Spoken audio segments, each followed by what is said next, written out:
Welcome everybody. I'm Marilyn Wilson. I am the author of Life Outside the Box, The Extraordinary Journey of 10 Unique Individuals. I'm happy to welcome you back tonight. Recently I did a 4-part series with Julie Salisbury of InspireABook and Influence Publishing, and we covered all the webinars and workshops to help authors write their book and get it to publication. And in looking over things, we realized we missed one of the new services she offered. It pairs with what she's doing right now. It's a companion, but it helps take authors from publication and onto stage. And so we're here tonight to talk about her info talk sessions. So I know nothing about these, so I'm with you on this. So she's going to fill us in. So please share a little bit about how you came to create these info talks and what are they? Okay, so, well, as you know, last October I did a TED Talk. Yeah. And the experience was really enlightening. Like, it was not what I expected at all. Mm-hmm. And from that experience, I realized that I could definitely help other people to get a TED Talk. Yeah.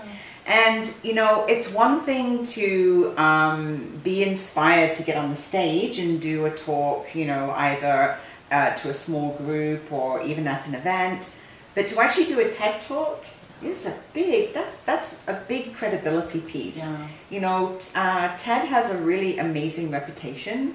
And after going through the process, I can understand why. Yeah. You know, it takes a lot of commitment.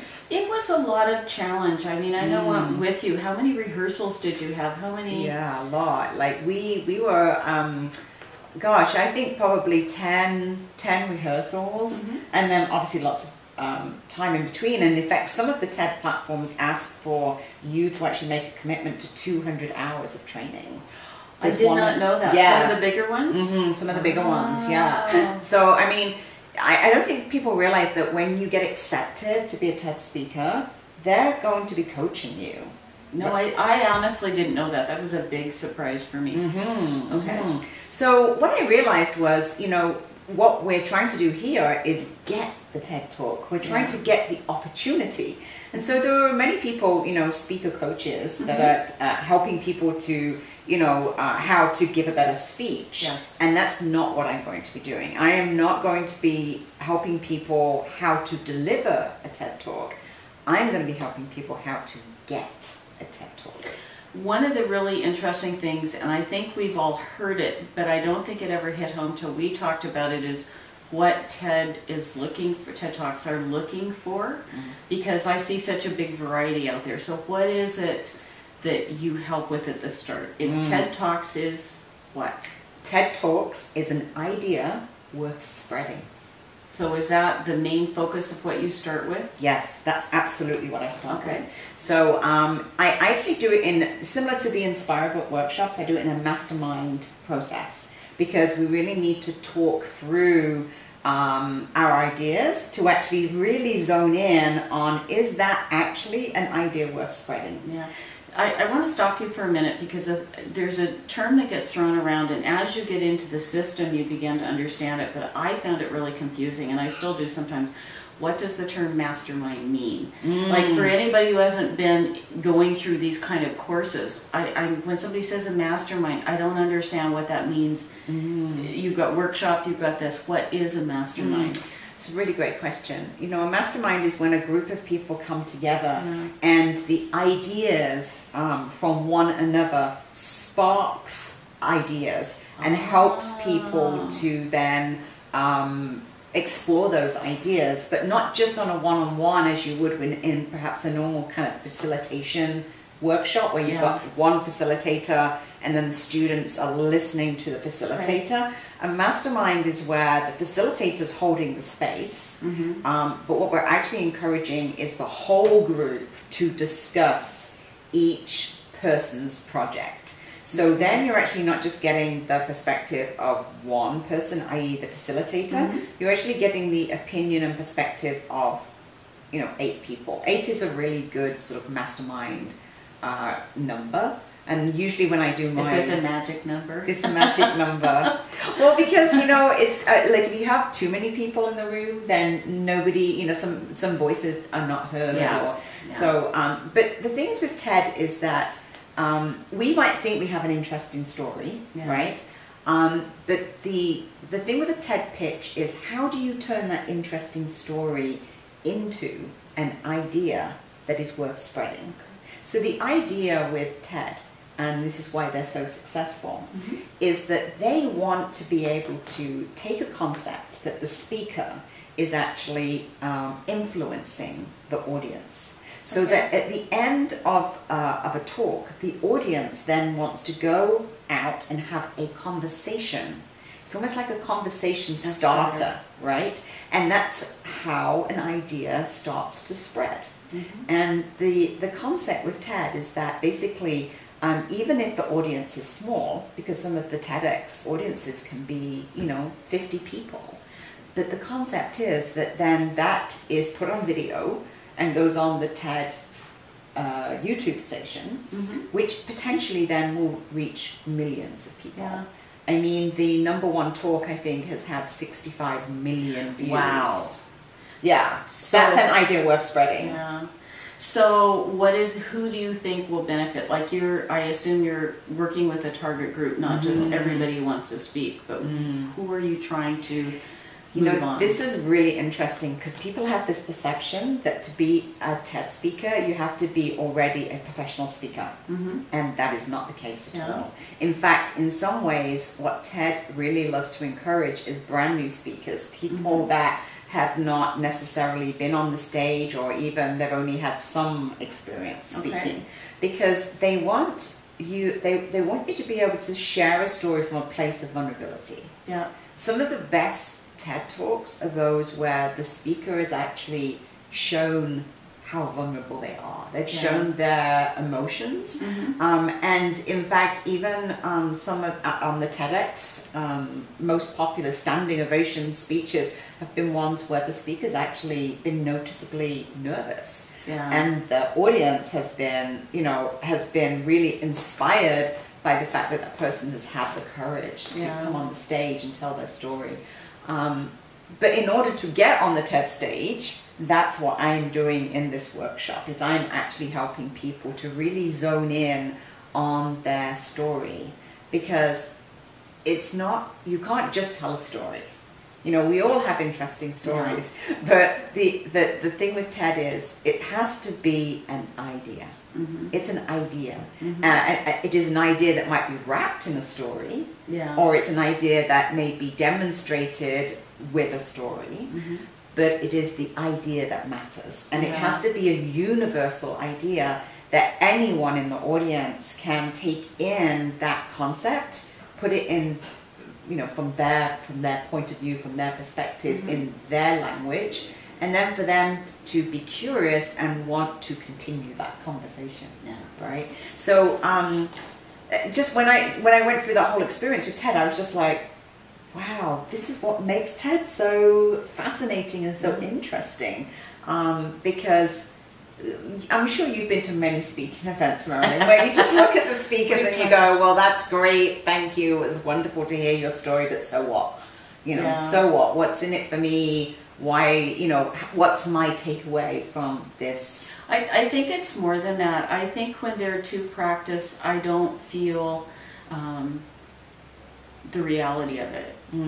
I just find the more you speak, the more you become a good speaker, the less I seem to emotionally connect with you. And I think it's a rare, I know a few, and I think it's a rare professional speaker that can step back from the training and be very real on stage and engaging. There's techniques to get the audience's attention. There's the intro, and this, as soon as I hear the practiced intro, and usually starts with, I really want to thank.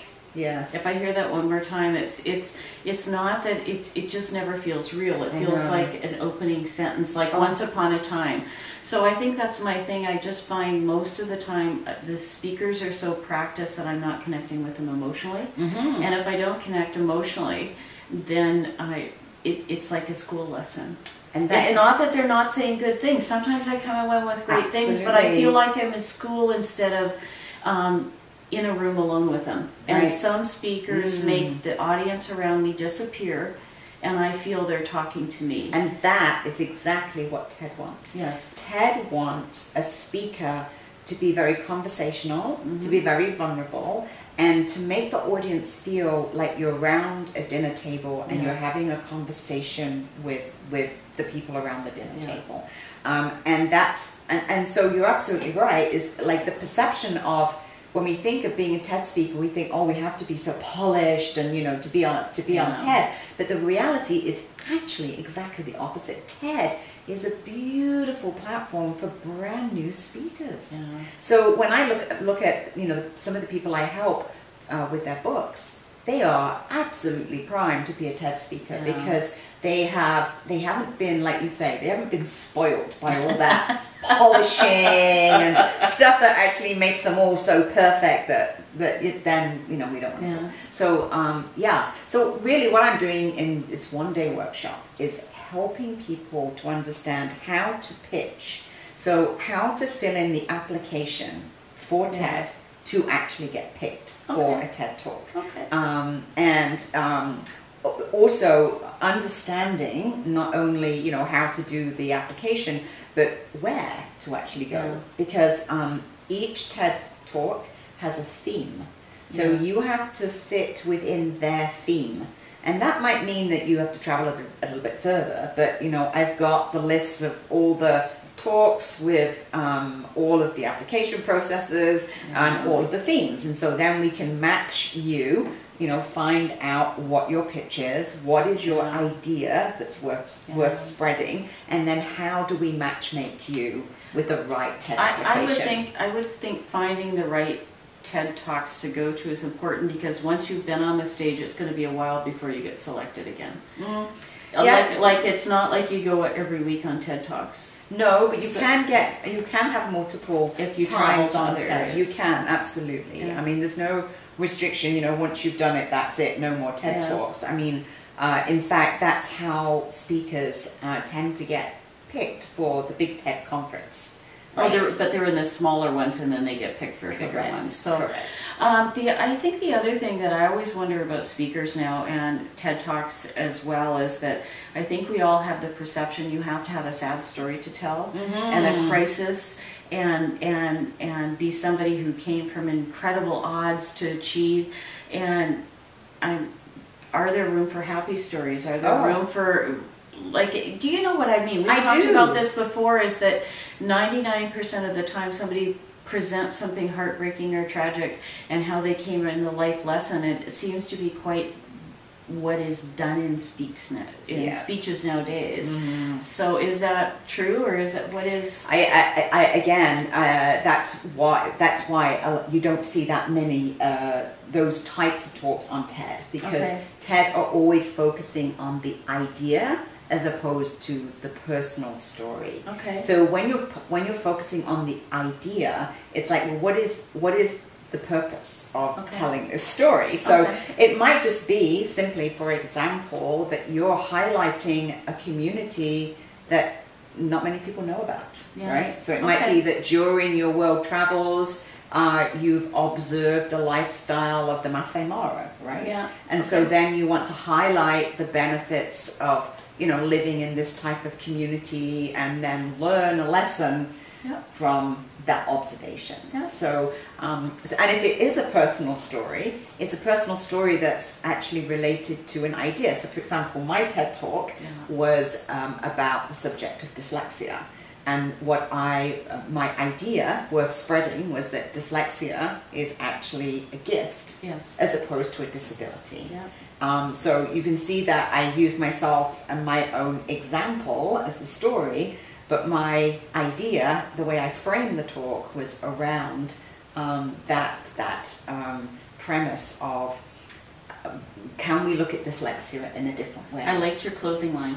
Do you remember it? I do. I would like her to share it, because I think one of the things that made her talk so powerful was the idea that she was sharing was perfectly encapsulated in her final line. So dyslexia is not a learning disability, but it's actually a teaching disability. Yes. Yeah. I think the whole audience went quiet. Yes. Okay, so right now you have what? Do you have one coming up shortly? I do, yes. In fact, on February the 4th. Okay. And we do still have some space. Okay. And we have a special introductory price as well. So it's it's a really good price for the day. And you can get information if you go to InspireABook.com. Yep. And then just click on the tab under workshops. And there is actually a tab that says Inspire a Talk. Inspire a Talk. Okay. Yes, yes.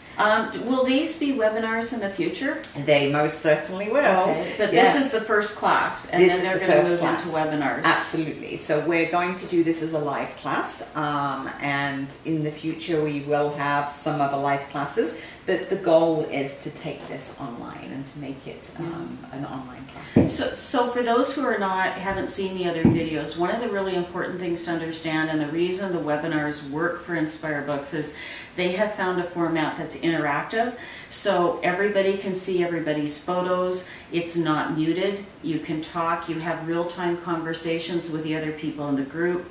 For the webinars in particular where they're writing books, there's a support Facebook grouping. So this isn't a webinar that you would just listen to. This is a webinar that you will see the other members, you'll interact, you'll be giving each other ideas. And that's very different. And it was important, I think, to understand when you say webinar, I think of just listening. This is extremely not only interactive, but you also see the people you're interacting with. And, and that again fits with the whole process of every workshop I do is in this kind of mastermind format, where as a group, we're helping one another.